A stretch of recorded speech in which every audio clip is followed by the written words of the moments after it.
Hi, and welcome back to On Guard Cigar Salon. I'm Mr. Kristofer. I'm the Cigar Pig. I'm Graylin Thornton. I'm Bannon.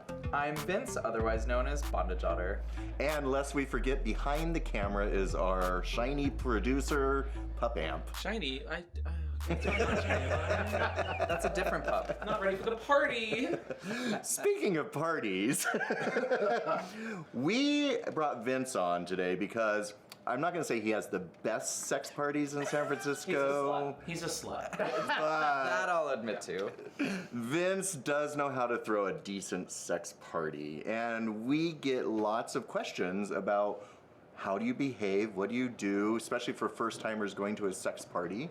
So Vince, not only do you throw great sex parties, but you also run here in San Francisco, Rope Burn. Yes, I am the founder of Rope Burn SF. It's now something I co-lead with 5 other people who are really wonderful. It's a volunteer-led organization, and I'm also part of the Men Roping Men Conference, which is the world's first Mask of Center focused rope conference here in San Francisco, and it'll be in Seattle next year. So are those are just learning venues? Is there sex that happens at them? No, they are more than just that. So I am a firm believer. I inhabit both the gay spaces and the pansexual spaces, and not all pansexual spaces are this way. I think there are many of them that are no sex, no penetrative sex allowed, right? Maybe it's just bondage or just play, maybe because of leases or cultural norms. Regardless, but I am a firm believer that all of the events I want to produce and that I want to see in the world should have at least some sort of sexual component. And that is not for everyone, but those are the things I want to put on, so that's what I did. Okay, but our focus today is going to be on sex parties, like private home sex parties. Home parties. And a lot of people get a little apprehensive going, especially to their first one. What do you do? What are some of the things you do to prepare for one as a host? Yeah, so for me, it's about putting some thought into what kind of layout I want to create a vibe for the party, right? So how do I want people to be moving through the space? How do I want them to be using the space? Is there enough space for people who want to get away from the action, for example? So I think thinking a lot about the layout, and then obviously getting materials, getting things that I'm supplying as the host purchased off of Costco or Amazon and ready and that sort of thing, and then obviously setting up the space itself.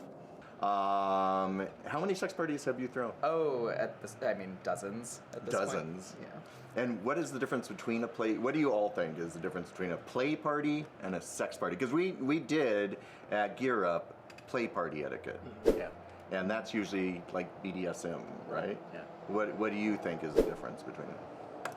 I think quite literally there's a lot more sex at a sex party, and that is the focus. You know, something is going in some hole. So penetrative sex. Generally, yeah.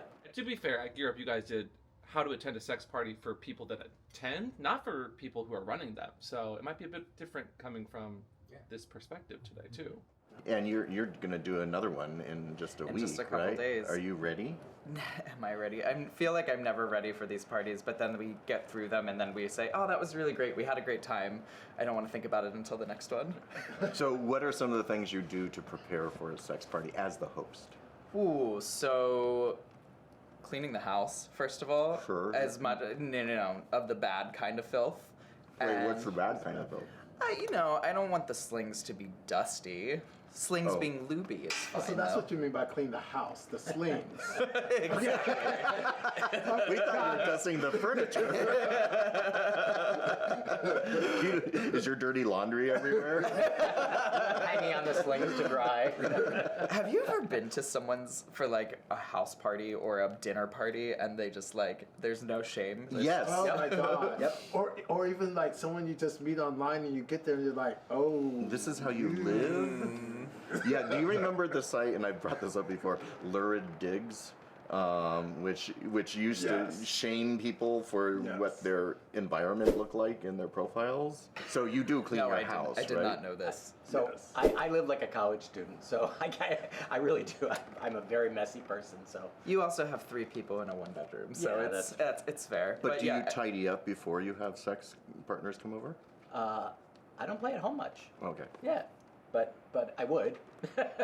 To answer your question directly, we do actually clean the house, clean the floors, make sure the surfaces are functional, right? Because we're going to have people coming in and putting drinks down. They're going to be needing a place to put their bags and their clothes for clothes check. And if you don't have space for them to do that, well, then what are they going to do? So let me ask another question. How many people does it take for it to be a party? I feel like Sex you're party. getting back into what's the difference between a play party, an orgy, and a sex party. That's true. We did do that. Yeah. And then I think Kevin my partner was telling me he saw these old hippie buttons from the 60s that said catered orgies, yes to catered orgies or something like that. So that was fun to is a catered orgy just a sex party? Well, let's talk about that. Do you cater them? We do cater ours. we used to cater ours far less than we do now because I just used to put out, some charcuteries, some wrapped snacks, light bites, cookies, and then we went to another person's sex party, our friend Mutz, who had all of this amazing warm food out, this great Middle Eastern spread, and Kevin goes to me and goes, we need to have warm food at the party. So now we do actually cater, and it depends on the size, right? When we're doing these 80 to 100 person parties, then we have warm food. But I think, You just said 80 to 100 people sex party in your home? yeah, Wow. it's the benefits of living on a bear commune. Yeah. Graylin, how many do you think encompasses a party? See, I think I'm different than these guys. I think that for it to be a party, there needs to be at least 15, 16 people, Okay. just so everyone is participating in something. Yeah. Otherwise, it's just like a bunch of friends on a bed. So one person is a one-some, 2 people is a two-some, 3 is a threesome, 4 is a foursome, and I'm told more than that's a more-some or an orgy. But what constitutes a sex party? Answer the question, Claire. Answer the question, Claire.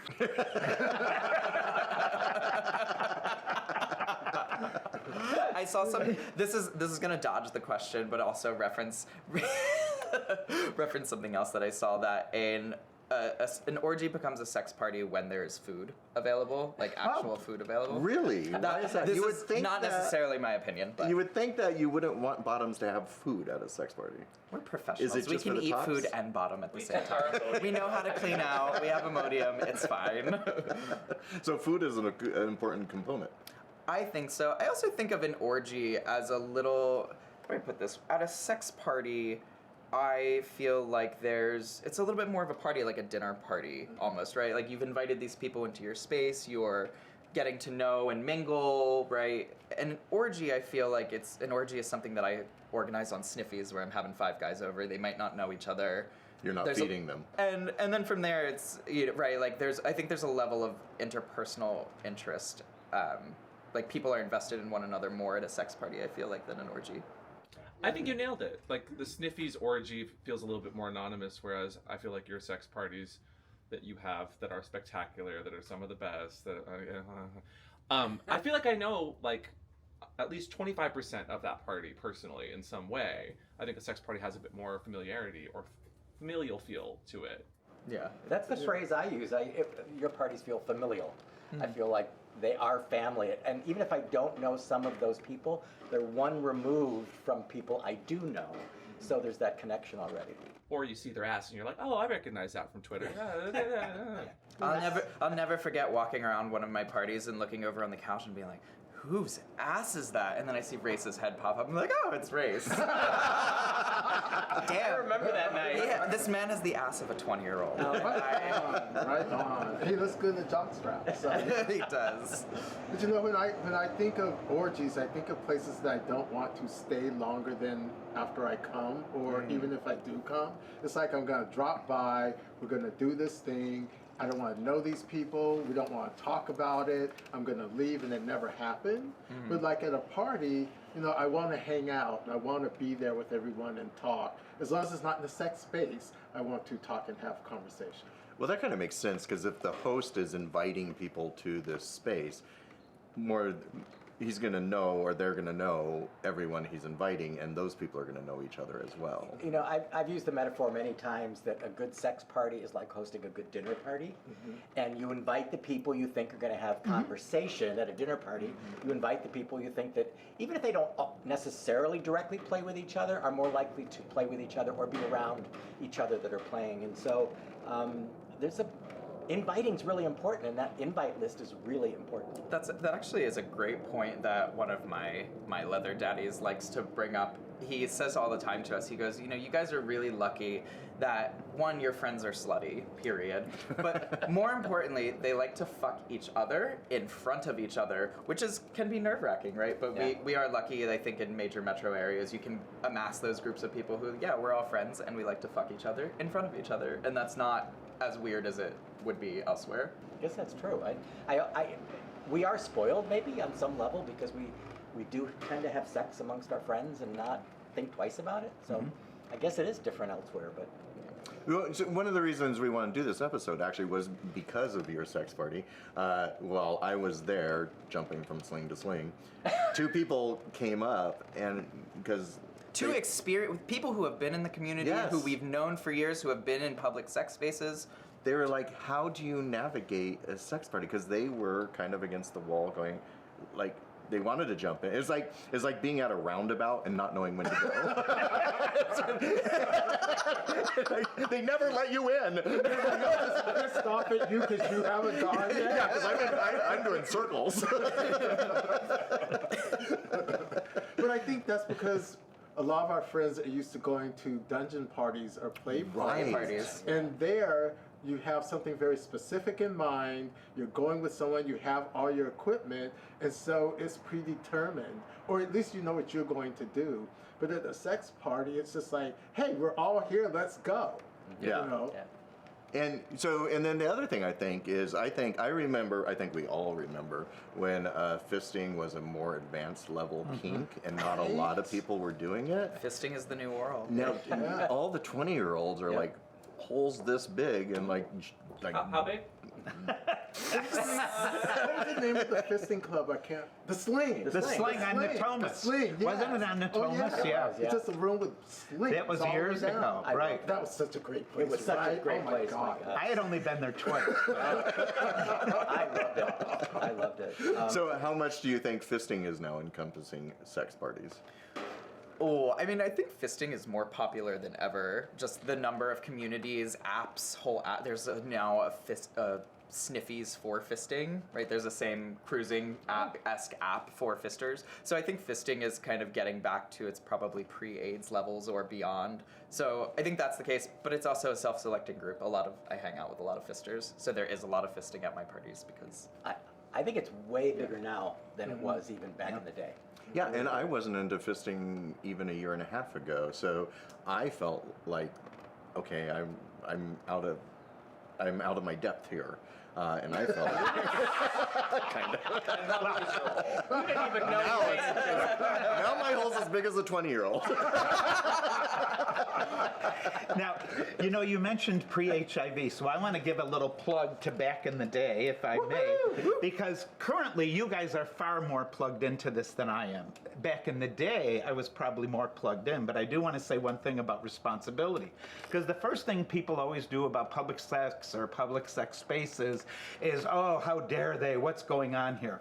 You know, in 1983, when we were all just volunteers, we used to be the people with the card table at the baths that gave out condoms and what little information we knew at the time. Do you know, after that, we were actually invited not only to sex parties to do that, we were like, really, from our little AIDS program, before it was called AIDS, but we started getting invited to like shooting galleries and to swing parties because the word got out. 2 years after that, everybody we met at those parties became the educators. So the community was always so responsible when information was available. I think these settings were the most important place to teach people. You know, and so I just wanted to give that plug because you mentioned that, because I'm from way back in the day. Well, you also that brings up a good point. I think sex parties did kind of wane, especially through the HIV era, and now they're back because of PrEP and Doxy and the things you can do to prevent STIs. So I think some people our age are just like, oh, this is new. What do I do? Because they remember the 70s and 80s where it was a free-for-all, and then we just all put gloves on and didn't have sex with each other as much. We were not as promiscuous as you kids are now. I think it also goes back, Pig said something in that you riffed on there a bit, going back to responsibility, the difference between how, again, this is all qualified by how I culturally understand these things. Orgies and sex parties, when someone tests positive for something with one of our parties, they go in the Facebook group and they post in the Facebook event, hey, everybody, I tested positive for XYZ. If you played with me, you might want to get tested. I don't think of like an orgy. I'm not going to get a message from the people on Sniffies most of the time being like, hey, I tested positive for this. They have forgotten my name the minute I left. There's no shame to that. No, correct. Yeah. And I just wanted to give that shout out because there is incredible responsibility among the community. And when PrEP first came out and we were trying to get that going, I got to tell you, I always said, we got to get, who's doing active sex parties? We got to go back to the baths. That's where this information is accurately going to have effect. You're ground zero. I prefer the term patient You're the zero. target market. And let me make a plug for the no shame part of it. Having a party where there is no shame if somebody tests positive for something. And, hey guys, you know, this is what happened. It's just no fucking big deal. And And we need to normalize that it's no fucking big deal. It's life. It's what happens. And by doing that by example, maybe other people then go out and have their own parties. It's the same kind of culture. We want people to be comfortable. it is, and it's the most effective education. That being said, what is the responsible thing to do? What should you test for, or how soon before a sex party? I try to test before a sex party. The truth is that we're all on different schedules, Right. and so I think if you just say, generally, if you can test ahead, that's great. Making it a requirement can be difficult because people are on different schedules. They may have to go to a clinic that requires an appointment. Right. It's not a walk-in. I Or mean, where they're we're not. lucky in San Francisco. We can walk into a lot of places, Right. and you can't in every city. But what are you testing for? Yeah. Because there's a lot of things that we could be testing for. The big three: syphilis, gonorrhea, chlamydia. Yeah. Okay, would you Because test for usually you COVID? know you know your HIV status already. Yeah. Usually. Yeah. COVID, you said? Yeah, would you test for COVID? That's actually a great question. No, why not? I mean, I think we have to establish a social norm for what, right? In some communities, absolutely you ought to be tested. It's right. It's a moral failing if you do not test for COVID. I would say for our circle of friends, that is less the case. We don't have anyone in our community, in our circle, who is immunocompromised, and so I think there is an onus on, if you are feeling poorly, if you have symptoms of anything, right, whether it be COVID or one of the big three, then obviously you should be getting tested and being more cautious. But in the absence of symptoms, to Race's point, right, I get tested every 3 weeks, and that's my responsibility. And do I do it before or one thing in particular? Usually not. You know, and my schedule's about every 8 to 12. I mean, that's 12. You know, every 3 months is my minimum. That, and we all in here in San Francisco just assume people are taking preventative things. Right. So we assume everyone's either on PrEP or undetectable. We also assume that before a major play weekend, they're taking some Doxy to prevent anything from happening. But I don't think that's common knowledge.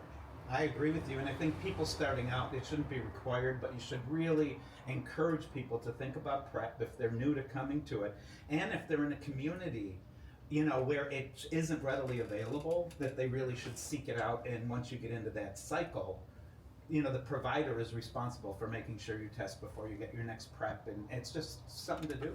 I was just in Europe, and I was heartened by how many people were using DoxyPep in Europe, because PrEP had a very slow uptake Right. in Europe compared to the United States. But DoxyPep appears to be doing pretty well in terms of usage. I see a little pushback about Doxy and using antibiotics preemptively, but not as much as it used to be. Yeah. And PrEP is now readily available through like free programs like Mister, and you can do like the 2-1-1 method of taking PrEP if you're not someone that wants to take it frequently. I think it's daunting for some people to get on a pill that they now have to take every day. While I don't think it's that daunting, I get that that is a barrier for some people, and it's good to know their options. And that's a great reminder that there are other options when you talk to your provider, that if you are somebody who infrequently goes, you do not have to be on it every day, but there's still a way to take it prophylactically that works. Okay, let's switch to being a guest. Say you are invited to a sex party. How should you prepare the day of and going, what should you bring, what should you do, how should you act? These are all good questions. So taking it from the top, when I am invited, I cover my basics with appearance and then supplies, right? So do I need a haircut? Do I need my gay powers restored before I'm about to go have sex with a bunch of hot men? Do I need to douche, right? Do I need to do anything in particular around that? So making sure my douche cycle is going well. Maybe do I need a modium? How long am I planning on playing? And then what outfit am I gonna wear, right? What are my clothes? So that's the appearance section. Is this gonna be a hot environment? Everyone always knows like Bluff looks great, but it's not so good for fucking. Not for great for fucking. Is it outdoors, indoors? I think rubber's fun for No, sex. it takes too long to take off. It depends on it if it's a rubber jock, not so much. Right. Yeah. Or if you've got cutouts. Or if you've got cutouts, yeah. Yeah. I'm a believer in cutouts. So then,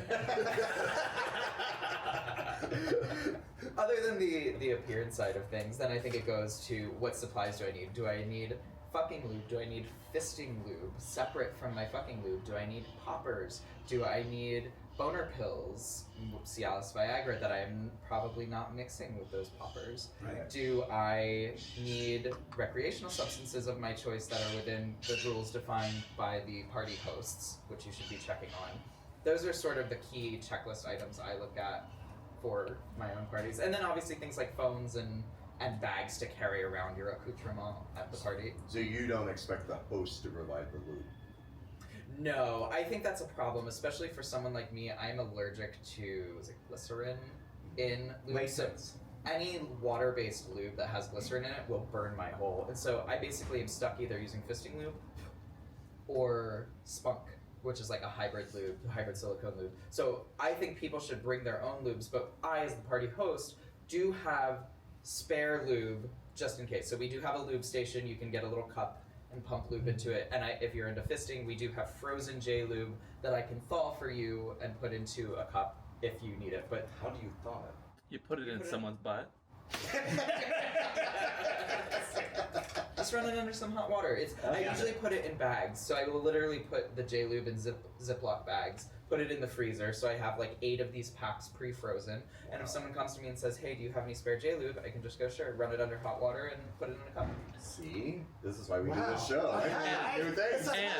And I just want to say, the probably there for the poppers or anal nitrates and the boner pills, it's not a probably. Please don't mix those ever. Like that's a big no. Absolutely do not. You're going an up and a down at the same time. It's gonna hurt you.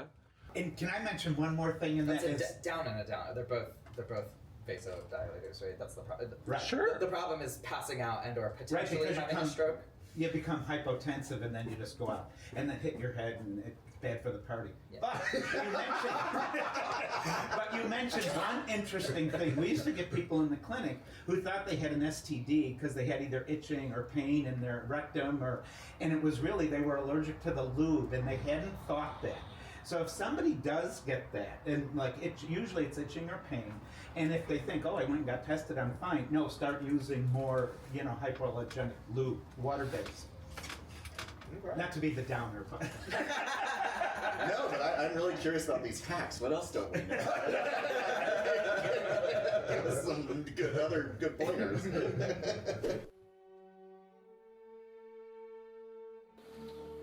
So Leather Daddy Skin Company is a plant-based skincare line with a kinky twist. Leather, scotch, vanilla, and 18 erotic spices are bound to get the blood flowing, getting you ready to dominate your day. If you use offer code ONGUARD, you'll get 10% off your order. So thank you very much, Leather Daddy Skin Co. Can I ask a question? So when you're going to a party, because I always seem to get there at the wrong time. I'm either like too early and nothing's happened and I'm embarrassed, or I'm too late and everybody's leaving. When are you ever too early? Too early? How many? You said you have. How many times have you gotten there too but you early? know what? One of yours, I was too early, and I sat there thinking, well, do I start eating things? Do I talk to people? You know, do I get on the now? You know, it's like, so timing. How do you make that work? Just get there when the party starts. Told you to come. It's usually a time. Yeah, but I want to be like the first one there. Well, let me say that, and this is a hack, since I've done lots of sex parties myself, which helps that. Seed the party with friends that begin playing right at the beginning of your party, so that when somebody walks in, there's some people playing, so you don't feel like that person that has to be the first, or what do I do now? You may not have to jump in and play right away, but if it's going on, I think it really sets the tone of the party. It also helps to have a specified hard stop for when the social time, if there is such a thing for your party. Ours has a social hour for when the social time stops, and I'm very clear with guests. At 8:30, I'm going downstairs. I'm no longer in host mode. Don't come to me with your problems unless it's an emergency. Come in me with your problems. No, but that's like good going, who's going to take the first dance? I've been to parties where actually the sex never happened because nobody was willing to be the first to go. Yeah. I'm a person who doesn't like to carry things around at a party. So, you know, you have your lube, you have your cigar, you have your joint, you have your things. What do you do with that stuff? Yeah, this is a great question, and I've started throwing my own parties so I could just hide them in the house. In your places. Yes. So we'll all get there early and start hiding things. Amp has a real answers. I get a million compliments every sex party that I go to, which is just a little holster harness on your boot. Mr. S makes them. They're called the thigh holster or the versatile holster. It can fit lube, poppers, ID, phone, daddy's phone, because daddy's not going to carry his own shit. It's perfect. Actually, your last sex party, you had a jungle enchanted forest theme, and you had all these vines hanging around. And somebody wanted to fuck me, and I was wearing my glasses, and I wanted to take them off. So I thought, okay, I will just hang this in the vine above me. And they fucked me, and then when I was done, I looked up, the vine had fallen from the ceiling, and I'm like half blind. I'm like, where are my glasses? And they were in the middle of the floor with like 20 people standing around. I can't fuck without my glasses. Somehow I saved them, and nobody stepped on them. So yeah, where do you put your glasses at a sex party? Yeah, I like the holster. You know, and also I have gone to, maybe not for some parties, but I've seen for some bigger sex parties, people have those drawstring bags, and they just walk around with all their shit in it.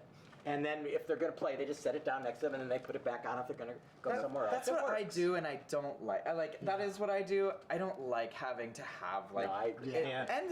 The strings on your shoulders don't look. Yeah, they don't look good. It doesn't look good. Yeah, it just feels like, oh God, I got this shit on my back. Yeah. Right. Remember when people used to have those change things? We should patent that. That should be a good. We're talking about a fanny pack? No, fanny pack. do you remember when people used to have the coins?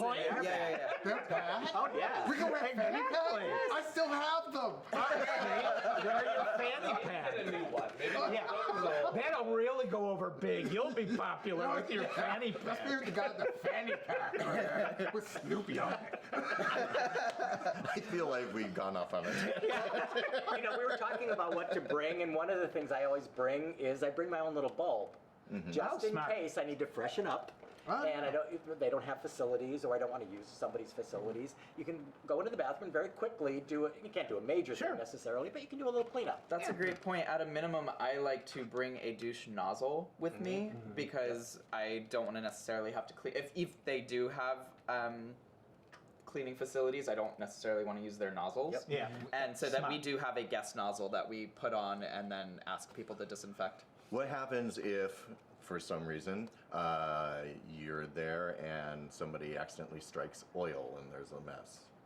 I think it happens, right? Back to what Race was saying earlier, right? There's no shame in that happening. I think as a host, having something ahead of time where there are options and the guests are aware of options to go and clean up is really important. But I think not having shame around that and just being, as a party goer, and understanding it happens, helping the bottom if you are the top, in getting to where they need to go to get cleaned up, right? Not abandoning them or making a big scene of it. I think those are the key things there.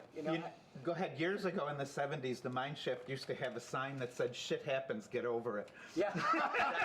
That's a great sign. You know, I was at another sex party, and I don't think he'll mind me saying this, one of Ray Dalton's sex parties, and there was a young man who somebody struck oil, and the guy was really embarrassed, and Ray, to his credit, put his arm around him and said, "Come with me, young man," and took him over That's to the great, bathroom, yeah. helped him clean up. The guy ended up having a really good time. He was the perfect party host.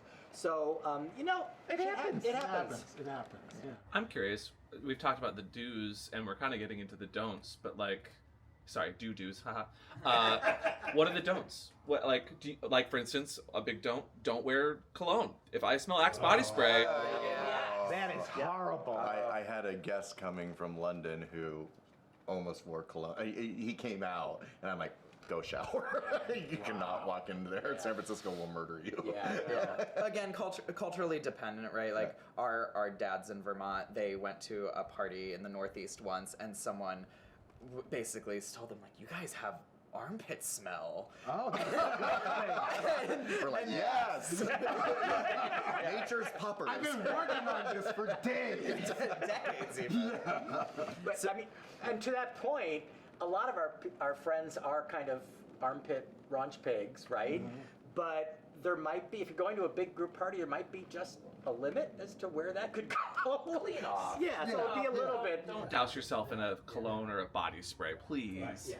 Well, and we're talking usually gay sex parties. That's what we all enjoy. What do you do in mixed parties? How are those different with mixed spaces? Oh, I wanted to say one note to Amp's question though, because I thought it was a really good one. The one thing that I was going to say is don't be messy with your substance use, whatever that may be. I think that's the big thing, right? Like, obviously, the do's are be a respectful party guest. The don'ts. Don't wear cologne is a good one. You know, don't bring something that's going to mess up the person's space or do something that's going to be unacceptable in the space. But also be in control of yourself and don't over imbibe, especially in a space that's not yours. right. But, you know, and I'm sorry, but also you have to be in control of your guests. So if you bring a guest, you're responsible for that guest. Oh, if Don't they bring come guests in- without checking first. Yeah. Oh, yeah. Oh, good point, Yes, yeah. yes, absolutely. Because like a dinner party, this is a curated space that only holds a certain number. You can't just bring all your friends with you. But yeah. I would like to have a separate section for us, perhaps after the question that you asked, to discuss in terms of don'ts in terms of behavior. This was don'ts in terms of what to bring to the party, but don'ts in terms of behavior to cover things like, I brought my third, and then the three of us just played in With a click, each other, in a yeah. click the whole night, and we didn't branch out or do anything else. That's a no-no for me as a host. And I think that was kind of one of the couple that approached me, how do you navigate? I think they were feeling like they didn't know anyone and everyone else was friends and doing, how do you break the ice? How do you invite someone to play with you? I think one of my hacks, one of my tips for sex parties, especially in a space you don't know well, is to bring a wingman if you can. Yeah. You know, bring somebody who might already be familiar with the space or more familiar with that kind of a party to kind of be that person you can ask, well, what do I do now? And is that okay to do? And so if that's possible, not everybody has a wingman they can do that with, but it really does help. And if you have that wingman, you have a safe word with that wingman. And that might not be like we need to get out of here, but that's like hey, I need something, I need help, I feel uncomfortable. Godzilla, you know. My wingman has a cue, and the cue is get me out of the situation. That's nice. That's the best wingman. now. Yeah, like this is not working. You know, we have a cue, and this is not working. Oh, we have to go race. Just, you know. Yeah, me and one of my friends went to Blow Buddies all the time, and Joel, and we would always say, I need some air. So if I saw him playing with someone that he didn't really want to be playing with, and he looked at me funny, then I would say, hey, do you need some air? And then like we'd go off and go outside. So, you know, that works. Yep. Yeah. Well, this is a good point. So how do you break the ice to play with someone, and how do you politely refuse if it's someone you don't want to play with? How do you do that? Two large questions. So let's take how to initiate, because I think this is something that people have trouble with, and I am a firm believer that part of being in these spaces is also learning to be more direct or having a wingman who can help facilitate it, right? If you recognize this is not my strong suit as a personality, having someone, even if it's the host, I play matchmaker all night. If I know someone's having a bad time, this happened at one of our last parties, someone wasn't having a good time, and you know, it's hard not to be like, well, you're super fucking hot. Like, it's not your appearance. I promise you it is not your appearance. Like, maybe it is just how you are approaching people, and going up and asking directly for what you want, I think is truly hands down the best way to do that. A way to facilitate that is starting up conversation with people. Right.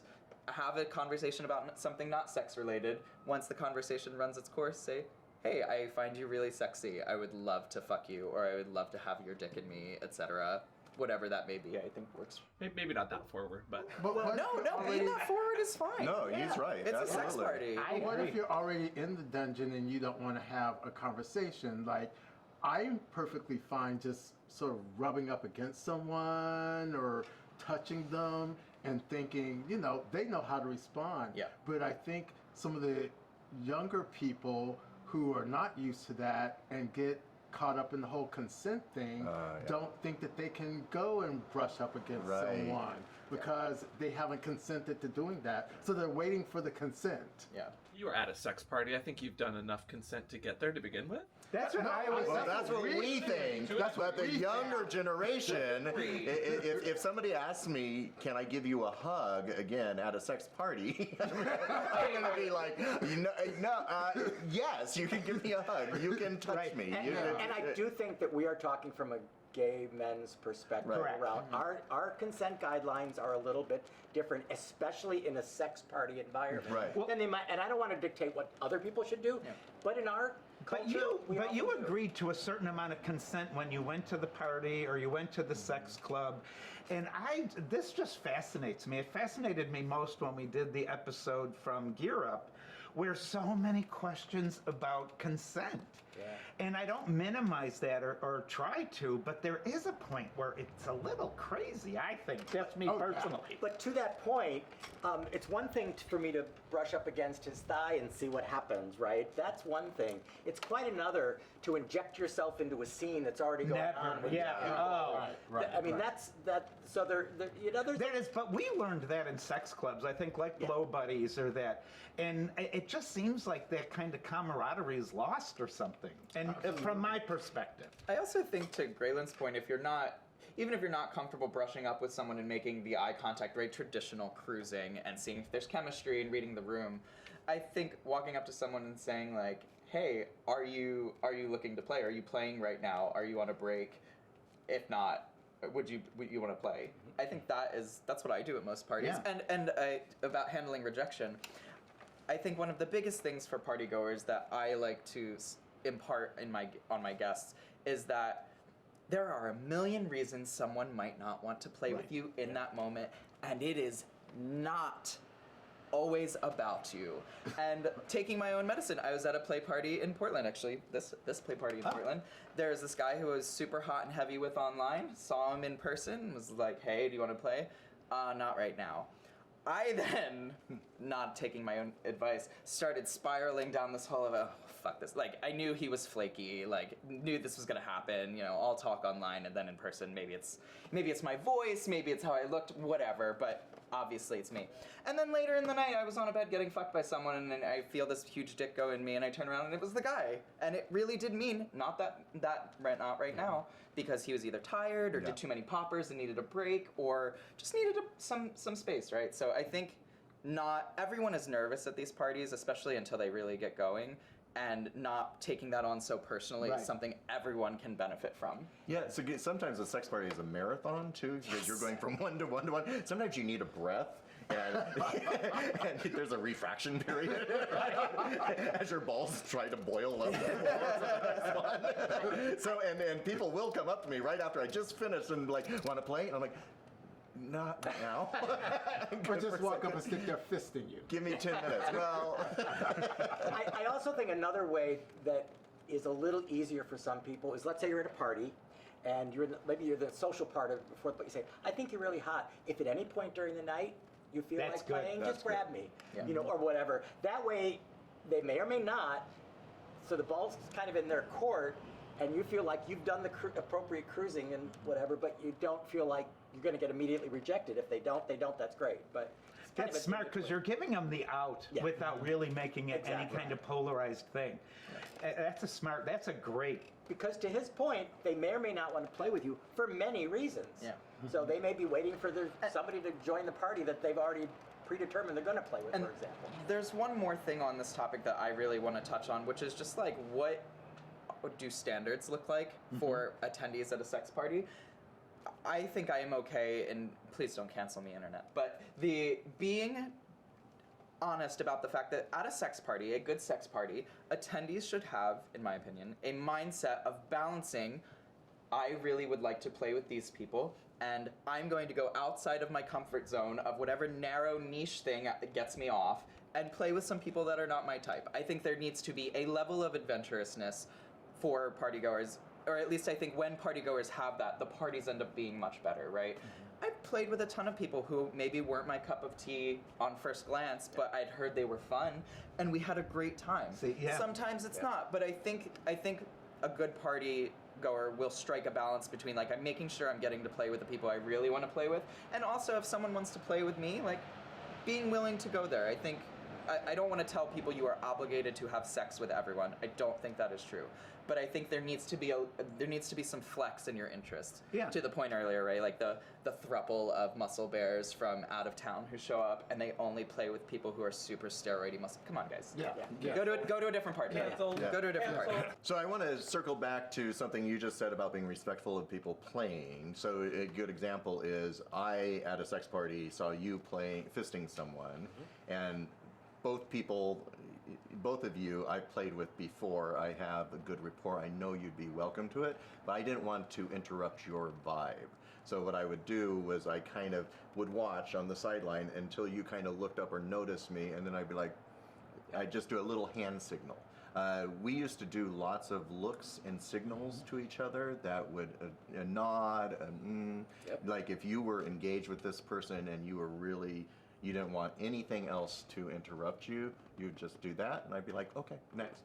But if you're like, oh yeah, come on, I'd go up and play with their nipples and do dirty talk while you kept doing and be part of your scene. But just being respectful of that. And with you, I'd always say, come on in. Well, yeah, I can be disruptive. Respectful to just like come up real close, just tap on, and be like, I wanted to remind you about your extended car warranty. Okay, so we've been talking mainly about gay parties because that's what we're gay men. We like gay parties. What about mixed spaces? Ooh, so I think, for our parties at least, I think it is important for, when curating a guest list, for there to be some level of like shared values for the partygoers, shared cultural understandings, etc. And so what does that look like? We throw all male, like trans inclusive, obviously, parties, but there tend not to be women, right? And I actually would love to invite, some dyke friends of mine who play with gay men regularly. I think they are boons to those sorts of spaces. That is different. That I consider that to be different, right? Like a gay male party with leather dykes who play with gay men. I consider that to be a different type of party than a mixed party, where there's truly like a mix of people. And I think when you are pulling in, for example, heterosexual people and gay people and folks across the spectrum in the same space, I think you end up with a lot of like nobody knows what to do with one another. People's understandings of consent are very different in the pansexual community. The way they share consent is very explicitly, right? It's often written down, it's often codified, and that's not how gay men have historically shared norms around consent, right? It tends to be more embodied. I learned consent by going to a bathhouse, brushing up on someone, making eye contact, pushing a hand away. Those feelings can oftentimes be difficult to translate into a list of do's and don'ts that cover every edge case. And so gay men tend to play like that. It's a little more forgiving. Obviously, pushing yourself on someone too much is frowned upon. But initial touch is not seen as a consent violation in the same way it is in in larger mixed spaces. And I think that's important to know. I feel very out of place in mixed spaces. I feel like they're hard to navigate. That I feel like there often aren't very many gay men in them in general. And I don't think there needs to be. Are there? So I know that dungeons usually have house rules. Do you guys have house rules, or like, do you find that most places have house rules? Yeah, so I think that changes depending on the size of a party, right? If I am hosting a party with 10 friends, 10 close friends, I don't need to have house rules. I don't feel like I need to have house rules because we all know each other. We know how to handle conflict with one another if something goes awry. At larger parties, again, we curate a guest list that I don't feel like we have to post things about consent itself, right? Like not touching people. I do make it explicit though, if people are having a problem with someone at a party, to come to us and talk to us about it. So that is the route we go. But I think as you get more mixed and larger, those written consent house rules become more and more important. Yeah. Again, substances, that's going to be different for every party. Have you ever been to a party where people are imbibing way too much? Oh yeah. And what do you do? Most people that I know that throw sex parties, when I used to throw sex parties or play parties of any kind, I had rules that you just can't be too messy. I never said you can't do something. I said you can't be too messy. If you're obviously messy, we're going to have a problem. And 99 times out of 100, people do pretty well with it. If somebody is too messy, I would go to the host of the party and I would say, you might want to check in on them. And that's also, for us, that has been cause for us to not invite people in the future. If it's happened at other parties that we've seen and someone wants to invite, for example, bringing a +1, we've had situations where someone says, I want to bring this +1, and the 4 of us have all looked at each other and gone like, uh-oh, this could potentially turn into a problem. We have taken the route, in that case, of not saying blanket no, but we have gone to that person directly and said, hey, we know this person wants to bring you. We have seen this or heard this about you in the past. It's a concern we have. I want you to know that we will be watching for this, and we expect this to not happen. If it does happen, we will ask you to leave. And so I prefer the direct route with that, right? Yeah, It's not that you can't come, but be aware, like, this is not acceptable behavior. This also points out that an invite-only sex party is quite different than a public or semi-public party. If you're going to a sex space that is like a public thing where anybody can pay their entry and walk in, that's a very different thing than an invite-only. I happen to think that invite-only parties almost always work better. Oh, yeah. Yeah. Of course it would. I was just going to say that exact thing. This happens all the time. It's like, he's saying exactly what I was about to say. And better, and I hate you for that. This has been happening for days now. A friend and I used to throw play parties on a quarterly basis for a few years, and we had that rule of, please don't arrive messy. This is not a heavy substance use kind of party. We assume people might get stoned or do something, whatever. And one day, we were having a party, and this guy walked up to my co-host and said, I violated your rules. He was high as fuck. And I violated your rules. I'm really, really high. And my co-host respected the fact that he said that and said, I thank you for saying that. I'm not going to ask you to leave. Why don't you go sit down over here, have some water, rest, see how you feel in 30 minutes, an hour. And an hour later, he felt fine and he was off playing, but he was very respectful of the rules. So I think that's really good modeling, that you can set parameters, but be a kind host and try to take care of your people as well, especially if they're respecting your rules in that way. What It's a great also way good. to deal with it, yeah. Just being respectful of people who might be sober in those environments, right? Yeah. I don't think it is necessarily like my job as a party host to cater exclusively to sober people. However, I do want to be mindful that, right, like someone being high on a bunch of pot is very different than someone rolling their tits off and being a mess in this, at the party. And I think that can be very triggering in a way that I find reasonably disrespectful. And the guy I have collared is sober 39, 40 years, I think. And so we go to spaces together. And so I think sober and people who are indulging in something can coexist quite fine I if agree. they respect each other well. Well, I also think that as a party goer, you have some responsibility for yourself as well. If you go into a large party and people are doing things that are not your jam, then you can also leave or say to the party host, I'm going to take off now or something. You don't have to throw a fit and say, people here are doing these things. But, take care of yourself and leave, make an exit. This is something you have segued into something I really wanted to mention, which is not having a design for how your evening will go when approaching a sex party. I think going in with a checklist of I'm going to do this, I'm going to have this sort of evening, this is what it's going to be like, is a way to set yourself up to fail. Yeah. And I think this applies in two directions. One is the direction of if the vibe is not right, if people are doing substances. I think as a party host, I try and provide spaces for people to run away to and still be a part of the party. So it's for us, it's our living room. Our living room and kitchen is social time. There may be people fucking down the hall, but you have a space where you can sit and be a part of the action, but not necessarily involved. Take some time to sit there. Take a minute to chill out and see if things change. I think that is really important, but also for you not saying, well, this thing is bad right now, I'm going to flip out because it's not going according to plan. That's one thing. And then the other is with people, again, to my point about being flexible with who you're interested in. Going in and just being open to people coming up and approaching you or doing the approaching and being flexible about what that looks like will take you on a fun journey. And oftentimes that unexpected journey is so much better than the one you had planned out. Oh, yeah. Especially with people who you know already, to go into a party and you see these people on the daily. So, to think, well, I'm going to go fist him, I'm going to fist him.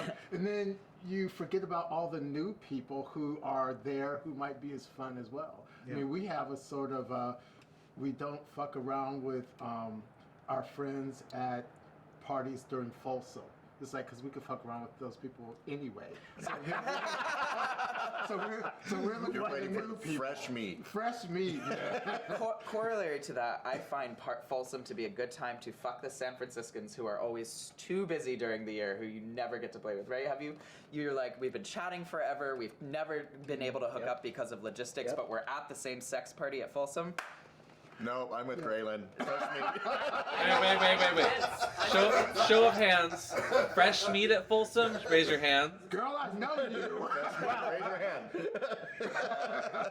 So I'm not going to turn down fresh meat, but I'm kind of with Vince that sometimes because of the nature of the event, you end up with somebody local that you wanted to play with for a long time. It's happened many, many, many times. Okay, so switching gears, how about aroma etiquette? Is there such a thing as aroma etiquette? Your brown bottle aroma etiquette. Your Yes.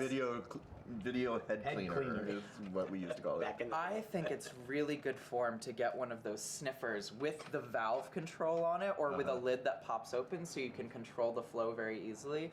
Don't spill them on people. Don't spill them on your bottom's back if you're fucking them from behind, please. And try not to shatter them. Or shove them into someone else's nose. I see that. I have once, I went backwards with those sniffers and it was just like a funnel. And don't assume your partner wants them at all. Oh, yeah. Right. Yeah. Because a lot of people just do not want those at all. And so, be respectful of that too. Well, no, my problem with those bottles is if you have lube on your hand, you can't get them open.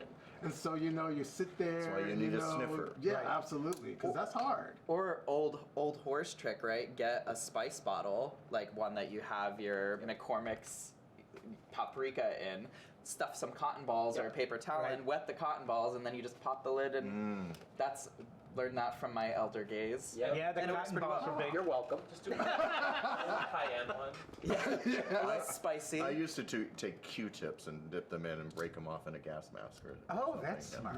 Yeah. Yeah, that's a good one. And that's I what learned so much on this I show. know, it's all the hacks from frozen lube to Q-tips.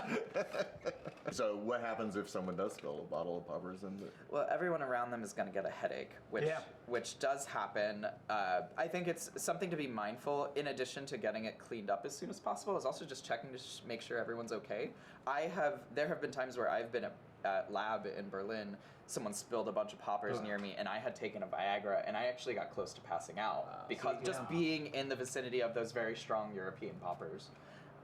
Aromas. Sorry. So say you throw very popular sex parties and you can't invite all of San Francisco. What do you do if you're not invited to a sex party? Throw a fit. Take to social media. Canceled. I'm a great person to have at a sex party. I give great sex. I'm hot. Don't they know who I am? Don't they know? Don't they know how hot I am? I mean, it's an interesting question because I sometimes feel this way even for myself, and again, it's one of those like taking your own advice things. Like, as someone who throws the parties, I can sometimes feel indignant when I find out that friends are throwing parties that I include them in, but they don't include me in. And I feel like that happens. That's a common thing, right? I'm not the only person who feels that way. All the time. And it takes some level of self-control to not be like, well, they hate you. And if it's to the point where it's bothering you enough, you could always ask. Yeah. Say, hey, I noticed you throw these sex parties. Would it be possible to be included? Is there a reason I'm not included? Sometimes it's like, you don't fit the vibe. I'm trying to curate a guest list of people who I think will play together. I'm throwing a rotating guest list. That's something that we do for smaller parties. We'll have a rotating guest list of different people. So you might be surprised by the answer, but I think the initial thing is don't get so offended. You didn't invite me to the last one? So, as an example, there was a group that was for 40 and under for a while. Oh, right, yeah. And a lot of people, my age, older guys, were very upset that they weren't being invited. And I'm like, you weren't the vibe, dude. Right. They wanted young guys at this party. There's also one for short, Yeah. Yes. 5'2". I was kind of pissed off I couldn't go to 5'4". those. Absolutely. Yeah. Because I wanted to go to You those. wanted to be a giant. I did. I wanted to pick you up, put you on my lap, like a ventriloquist. But it is important. I mean, let's go back to the dinner party metaphor again. If you have 12 people at the table, you can only invite so many, and you sort of curate that based on the vibe you want for that evening. Right. Same thing with sex parties. And you also want to be mindful of not letting the guest list go stale. So I'm always, for our parties, want to include a few new people who have perhaps never come before. Maybe they're people that I just met. I think it's important to have those too, and that means, there might be some people who don't get invited this time, but... Yeah, I got a question for you because we talked earlier about play parties and sex parties and that sort of thing. What do you do when someone comes in and they want to do a flogging in the middle of your party, or they start some BDSM scene that's not quite the sex vibe? Or disruptive, yeah. Oh, yeah. Or just wants to do a whole shibari scene right in the middle of the slings. Tap dancing to their favorite musical, I think it's okay within the rights of what we would call a DM for a play party, right? A dungeon monitor, to be able to go over to those couples as the host and ask them to either modulate their volume, do it somewhere else, or hey, don't do this at this party, right? I think it's okay for you as the host to want to ask for that. And then there are some times where it fits fine. There was a time I think it was my birthday in Palm Springs, you tied up our friend on the couch, which was totally like not the vibe of the party, but it was great. The friend was making great noises, it added to the thing. A flogging where someone is screaming in the middle of an orgy may or may not be the vibe you want to go for, and I think it's within your right as a host to monitor that and ask people, hey, can you not do that? No. What about time periods? So, is it appropriate to go to a sex party, jump in the first sling, and stay there all night? Don't be a fucking sling lizard. What is a sling lizard? Gotta explain it. A sling lizard is someone who will occupy a sling without a top. They will often just stay in the sling whether or not they have someone to fuck them or not, and they will just sit there, and they will usually be playing with their dick and eyeing everyone. And that one, I'll just say, that's intimidating. Even if you're hot and doing that, laying in a sling and waiting for people to come fuck you, I know as a top, I get nervous. That is super intimidating. I would prefer we talk and go over together. So that's one thing. But in the case where it's just someone that is not getting a lot of play, it's not respectful of other people who might want to use the sling. For me, it's kind of like a dance. You play with someone for 20, 25 minutes, and then you give up the sling so other people can play there, and you kind of go off and make out in the corner or have your little aftercare moments, and then you find someone new and go do it again. A sex party is about little vignettes throughout the evening, right? It's not like a one-on-one session where I'm going to fuck one person the whole night. That occasionally happens when you have fireworks with someone that you've met for the first time, but that's usually not how it goes. Usually it is these, even for something like fisting, which is normally a multi-hour endeavor, at parties, it's I'm gonna fist you for 15, 20 minutes, and then we're gonna get up and go do something else, make room for other people. That's just how these things tend to go, and I think it makes for a good party. It also gives you a chance to again have that little bit of an adventure. Blue Bailey, who has one of my favorite responses to sling lizards, he likes to go up and take their shoes off and throw them across the room. That might be a consent violation. I don't know. That is But you know, I think it makes a difference on the person too, because I've had friends like Blue Bailey, where I'm at a party and he's laying over there in a sling, and it's great because I know him and I know that, you know, I could walk over there, stick my dick in him if I want, or I could walk away. And we know him, but if it's someone that like no one knows, it's just some guy laying in the sling with his hole open, that can be intimidating because it's like, Sure. I don't want to, it's like being the first one at the dance. It's like, well, do I want to go over there and why isn't anyone else fucking him? What does everyone else know that I don't? Yeah, what's wrong with Who else has been victimized by Blue Bailey? Show of hands. And somebody hanging out that long, especially by themselves, is disrespectful at the party. Right. Because you're dominating a piece of It's equipment or selfish. whatever. It's selfish. You know, just don't do it. It could just be social awkwardness too, right? Like especially younger people who don't know how to initiate, and I want to be like considerate of that, right? That does happen. I think that's part of why we're doing this panel, is to help spread the word of how to Absolutely. engage differently. But it's sometimes just awkwardness, and I think most people haven't ever gone to a sex party, and so this is all brand new information. Probably a little overwhelming for them. totally. And COVID. It made made an entire generation that's coming up and becoming sexually active probably a little bit more awkward. I know even myself, who's generally pretty boisterous, like COVID made me a little awkward for a bit. good point. But That's you know, true. what you said I think is so important about the awkwardness, because that's something I didn't think about. I mean, can you imagine being this guy who went and got in a sling, your hole's all open, and time has passed and no one has come up to you?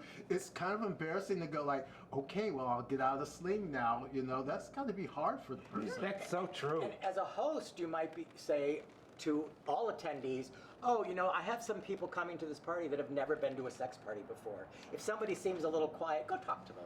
You know, you don't have to have sex with them necessarily. You're not saying do that, but at least sort of include them in the party so that, you know. The new person energy. So I've seen so many different like viral tweets of like color coded cups for top, bottom, new, old. I want to get wristbands. You know. work. Okay, that's what I'm curious about. Like, have you ever tried that? Glasses, dark environment. I cannot see color. I was like, what are you wearing? I've seen glow in the dark, like little glowing wristbands sometimes, but Gage Lennox did that for his friendly fire red versus blue party, and it was one of those things at the time where I was like, oh, this is great. I've tried to do it at Ropeburn, and it's just one of those things. I don't feel like people don't remember things, or people don't really look, and then they end up talking anyway. So I don't know how. If you have been to one of these parties and it's very much helped you, I would love to hear that in the comments, because I would like to hear your experience. I have not found them to be as impactful as I hoped they were. But, you know, I used to go to Gage's parties, and one of the reasons he did start the blue band was because it was assumed it was a fisting party, but some guys wanted to fuck, and he wanted to signal that, yeah, fucking's okay, you can do that too. So, because I remember that discussion he had. So, you know, it might work in some instances. I'm much more of an organic free flow. Let's just decide in the moment what we're going to do. I have a question for you. So themed parties, because I'm a person, I don't feel comfortable at themes. Like if it's a toga theme, I just feel like Fred Flintstone, and I just feel I just feel wrong. You don't feel sexy. I don't feel sexy at I theme felt the parties. same thing. You had one that was a Star Trek one, our Benji. Oh, yeah. And I was like, I'm not into Star Trek. I don't even know what this means. Yeah, you just feel awkward. We provided harnesses for everyone. Yeah, you did. And you showed up as Princess Leia, right? Even I know that's not Star Trek. Oh, it isn't? Uhura? I could be Uhura. You're the Hora. I'm the Uhura. But yeah, I think themes can be intimidating as well. I think themes are hard. We've tried to do a couple with themes, and like the Forbidden Garden party, that like not very many people dressed up because it's like it's a lot. You're asking them to go out and buy a look. If your friends love dressing up, I guess, but I didn't feel, so I was at that, and I didn't feel intimidated by the theme, not having dressed for the theme. It all still kind of worked. Some did, some didn't. But like a toga party, you're going to assume everyone's supposed to be in a toga. Right. And I'm with you. It doesn't work for me very well. When you get lube on a toga, that's just not Yeah. Silicone lube, you can never get out of your toga. yeah, I suppose I like party decorations having a theme, but as far as requiring a dress code or like an outfit from participants, I find that to be a fraught endeavor. Yeah. I thought the black light one worked well because you could just do like a little, like I had a black light cock ring on, and I thought that was really, really cool. But then you had other people in whole outfits. Because you were running around with your junk being eliminated. And you were like, look at mine. Look at my cock ring! or provide things for that is the one way we have gotten around this, right? So for the Star Trek one, we as the party host bought neoprene harnesses for everyone, adorned them with like gold stars for like lieutenant commander, and people would put their hand into a big pink box and pull out a harness. So we provided the outfits for people to wear. Yeah. Or for the blacklight one, I had blacklight markers so people could adorn themselves. We had like I stuff didn't like know that. Your lube glowed. the lube glowed. Yeah. So we provided the looks in case you didn't bring one, and I think that is the one way it's made it work. But Wait, Yeah. glowy lube didn't make your hole itch? it's just some vitamin B. Yeah. Oh. Vitamin B and regular lube. It was good lube. I used it. All right, so this is all really good stuff. As we wrap up, is there anything we've missed? I don't think there's anything we've missed. I think the one last parting thought I would say is that sex parties are an awesome time, hopefully, for people. They're intended to be fun, right? They shouldn't be this thing that fills you with dread. And I think the way you get there is through working together. Hosts, you can do things to make your parties more welcoming. You can help matchmake new people. You can help, prime the pump, so to speak, to help people interact more with social hours or make it more welcoming, posting rules, house rules. Likewise, attendees, you can also help yourself if you're kind of shy. Bring a wingman. Also talk to the host, right? Communicate about these things ahead of time. I think when everyone puts in effort, it ends up being a good time for all, or at least most, and that's the One thing, don't save your questions for the host till 10 minutes before the party. You're just recognize that, like Thanksgiving dinner, your host is running around like a bat out of hell, making sure the music's right. Oh, we didn't even talk about music. And don't show up early. Do not show up 15 minutes before the doors open. I don't show up early for anything. You said you did. I was on time. I was having a moment once where I couldn't get the music to play because Alexa is awful and I hate her, but it couldn't play it on all of the groups of speakers. So I'm having a moment because it's only playing on this one speaker, and I'm like, fuck. And people show up like 20 minutes early that I then have to entertain, and so I had to tell them, I'm like, guys, I can't entertain you. Close check is down there. Please take care of yourselves for 20 minutes. But it added so much stress to me that I was like, God damn you. Right. But let's talk about music and lighting. Because have you ever gone to a sex party? It's all bright lights and no music or a ambient? light that no one looks good in. Right. Yellow. Yellow. Yellow. I went to a play party Green. years ago in Texas that actually had the radio on with commercials. Oh God, no. I'm not kidding. No. And this was like 100 people. This was not a small little party. No. It was really bad. That's distracting. So- Those are buzzkills. So for me, music should add to the environment. Probably not something that's going to make me want to sing along with it. Right. So, it should just sort of be nice, fun background music. Some people like lyric music, some not. I don't particularly. Lo-fi chill. maybe. Lo-fi chill, yes. That's but I do think music helps. It lowers the stress level of everybody not having silence in the room. So I think music does help the vibe. Absolutely. For us, we have a friend who's a DJ who will make us mixes depending on the type of party that we're throwing, so that's something that we do just as a little bit extra. But in the absence of that, or if we're throwing a smaller party, just finding a playlist, a Spotify playlist, some of the ones that I like are Panorama Bar, which is from Berghain in Berlin. They have a Spotify playlist for the Panorama Bar. There's also one called Bader Beats on Spotify that is very bathhousey. So find something like that that fits the vibe and just put it on loop. Nobody's gonna remember. My Spotify is Gay Orgy Heaven. Oh, It's a playlist on Spotify. I just use that all the time. All right, we will put those in the links in the comments below. You know, one thing I notice about all this conversation, it's unresearched, it's my own belief or thesis, is, you know, the intimacy that the gay community has engaged in, what we're talking about here, about not rules, but so much how you interact with each other. I think it's why it's unknown that I think in the gay community, intimate relationships and friendships are deeper because of the experience of what we do with one another. Sexual and I connection. think, yeah, and I think it's really missed. And I think a lot of people don't realize that, you know, we said in one of the episodes, maybe it wasn't great, but fake it till you make it. It really is just step up. And like you said, you know, ask, you know, appropriately. And I really think what we've been talking about has enriched the queer community with our relationships for the last 40 decades. The number of people who have come to our parties and said, I've never gone to a sex party before, and now I just want to, like... Go all the time. Right, like I found this new side of myself. And then there's some people for whom it doesn't work. And I would encourage those people, like, try again, try different settings. Don't necessarily limit yourself, but also take care of yourself. But there's so many people who have this new side of themselves unleashed. So I'm going to come full circle and say you do throw some of the best sex The parties. best. In San Francisco, the best. You know, You really do.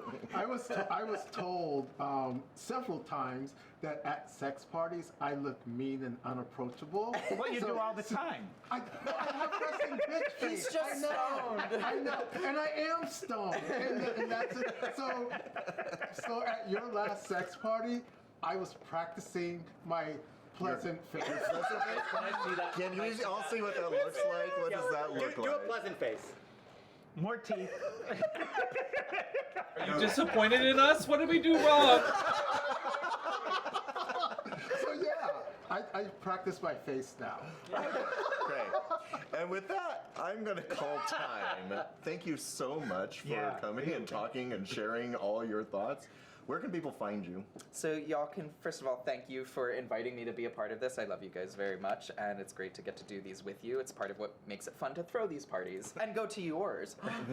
Y'all can find me online, mostly on Instagram. I'm instagram.com/Bondage Otter, and then same on X, also Bondage Otter there. And what about Rope Burn and your other? Yes, so Ropeburn is ropeburnsf.com. All inquiries or frequently asked questions can be found there, as well as Men Roping Men, the world's first conference for those who like to rope masked bodies. That is at menropingmen.com. Awesome. Thank you so much. And thank you for watching. We would like to thank our sponsors, Mr. S Leather, where you can go grab those little holsters that Amp was talking about, they're perfect for sex parties, and Leather Daddy Skincare, who will make you smell perfect for your sex party. So thank you guys. If you want to leave a comment down below and tell us how you go to and navigate sex parties, please do that. Ring that bell if you want to be notified of our next one, and please leave us a like, because that helps with engagement. And thank you guys for everything, and we will see you later. Bye. Bye.